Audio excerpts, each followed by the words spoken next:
Hello friends, एक major update आया है यूपीएससी की तरफ से।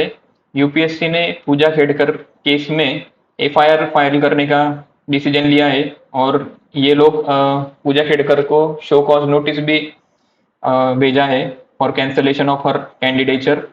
और यूपीएससी का कहना है कि इसने पब्लिक और स्पेशली कैंडिडेट्स का बहुत बड़ा ट्रस्ट हासिल किया है और वो इंटैक्ट रहना चाहिए, इसलिए ये एक्शन नेसेसरी था और इसने ये लिया। तो यूपीएससी से मेरे कुछ सवाल है। क्यों यूपीएससी ने पहले से ही ये एक्शन लिया नहीं? क्यों यूपीएससी ने ऐसा फुल प्रूफ सिस्टम नहीं बनाया जिससे ये जो कैंडिडेट्स है जो फेक डॉक्यूमेंट सबमिट करके fake disability certificate accept submit करके सर्विस में जा रहे हैं, उनको रोकने के लिए ऐसा फुल प्रूफ सिस्टम क्यों नहीं बना पाए? और ये भी ये डिसीजन तब ले रहा है यूपीएससी जब सोशल मीडिया में आउटरीच होने के बाद ये लोग ये डिसीजन ले रहे हैं। हालांकि यूपीएससी से ज़्यादा रिस्पॉन्सिबल तो डीओपीटी भी है, क्योंकि सर्विस एलोकेशन का काम डीओपीटी का है। ऐसे बहुत सारे कैंडिडेट्स हैं जिनको डीओपीटी ने जो डिजर्व करते थे, जो मेरिटोरियस थे और जो सच में डिसेबल्ड थे, उस उनको इन्होंने सर्विस एलोकेशन नहीं किया। एक ऐसा ही एग्जाम्पल है कार्तिक कंसल सर का। ये कार्तिक कंसल सर है, ये पिछले 14 सालों से व्हील चेयर पे है। इन्होंने 5 अटेम्प्ट, 5 इंटरव्यू और 4 फाइनल सिलेक्शन इनके हो चुके हैं। और जो लेटेस्ट अटेम्प्ट था सीएससी 2021 का, इन्होंने रैंक 271 हासिल किया है। लेकिन डीओपीटी ने इनको कुछ सर्विस एलोकेशन नहीं किया है, जबकि जो कैंडिडेट्स फ्रॉड करके फेक सर्टिफिकेट लगा के जो आ रहे, डीओपीटी इनको सर्विस एलोकेशन कर रहा है। To all the aspirants. My name is Karthik Kansal, and I have secured 271 All India rank in this CAC 2021. So I'll be sharing my story with you. So the story begins when I was 8 years old. At that time, my family found out that I have been diagnosed with a genetic disorder that is known as muscular dystrophy. So in that disorder, what happens is that slowly, progressively, our muscles they start to get weak. So that was the beginning of the story. And after 12 years of age, 13 years, I was wheelchair bound because of the disease that I'm having. तो UPSC का कहना है कि इन्होंने बहुत सारा credibility और trust हासिल किया है जनता और कैंडिडेट का। तो मैं एक पूछना चाहता हूँ, अगर आप इन जैसे जेन्युइन कैंडिडेट को, जो मेरिटोरियस है, डिजर्विंग है, अगर जस्टिस ना दे पा रहे हो, तो आपने किस टाइप का ट्रस्ट और क्रेडिबिलिटी हासिल किया है? जो डिजर्विंग जो कैंडिडेट है वो अनएम्प्लॉयड रह रहा है, जबकि जो अनडिजर्विंग है वो जो है वो इम्पोर्टेंट पोजीशन पे पहुंच रहा है। तो डीओपीटी से भी ये सवाल है कि आप किस टाइप का ये जस्टिस कर रहे हैं, जबकि फ्रॉड लोगों को आप सर्विस में दे रहे हैं।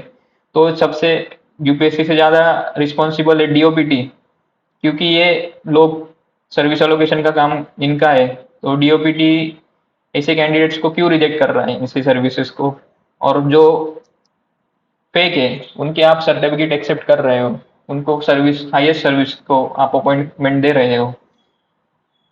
तो this needs to be answered. सिर्फ ये एक ऐसा केस नहीं है, ऐसे बहुत सारे केसेस है। एक ईरा सिंगल मैम का भी केस है, इनको भी बहुत स्ट्रगल करना पड़ा था सर्विस मिलने के लिए। बावजूद इसके 62% डिसेबिलिटी था ईरा सिंगल मैडम को, और इनको आईआरएस सर्विस अलोकेशन हुआ था 2010 में।